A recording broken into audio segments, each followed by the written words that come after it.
A war in eastern Ukraine has created a huge need in their country. The YMCA is offering help in many different ways. Tanya Kravchenko is the president of the YMCA of Odessa, Ukraine, and we welcome you here. Welcome you to Birmingham. Thank you. Thank you for inviting me. It's Certainly. amazing to be here. Certainly. So I'm excited about it. Well, tell us a little bit about where you... Yes, I live in Odessa, Ukraine. It's a port city on the Black Sea. So the most heavy fighting happened in eastern of Ukraine, but sometimes in my city we had terrorist attacks too. So unfortunately, And how has the fighting there affected you, say personally? it's very hard, you know, because I can never imagine that it will be happen in my city, in my country. So, but it started, and the war affected the most all of people in Ukraine, you know, and right now, the many people lost their hope for the future. Especially many people right now moved from Ukraine. Now, you are the president of the YMCA there. What about your work? Has it affected your work there? Yeah, I work there, and we do a lot of projects of YMCA, and actually we do teenagers group, you know, for women group, for men. We work in prison. We lead like psychologist group and support group for addiction people.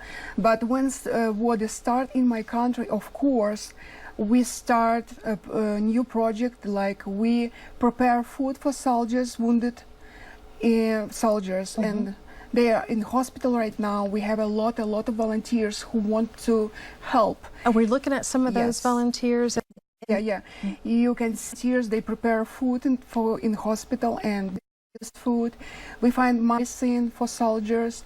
We find money and buy everything what refugees needs, especially needs for to buy pampers for babies pampers. It's very important because refugees lost everything, you know.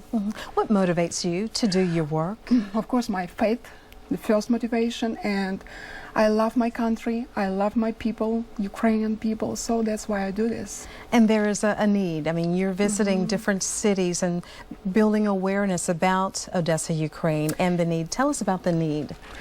Thank you for asking me this question, because we need a lot. We need financial support, you know, because we need to buy a lot of things. We want to support our army. We want to support refugees and soldiers, and especially we would love to invite people and to find people who would like to come on to mission trip to Ukraine, and maybe these people can to be part of our ministry and help us. And of course we need prayers. Yes. Because you know, without God, without prayers, we cannot to do all of this job, all of this work. There is a website at which people can learn more. What is that website? Yes, we have a website, and if somebody wants to help us, we have contacts. So we do have that website on the screen there, JTFukraine.com. Yes. We thank you so much for being here. Thank you very much. much. And the best to you and the people of Odessa, Ukraine. Thank Certainly. you. It is time. Our first alert, stormologist Charles Daniel. And we'll start up here looking up the Coosa River from the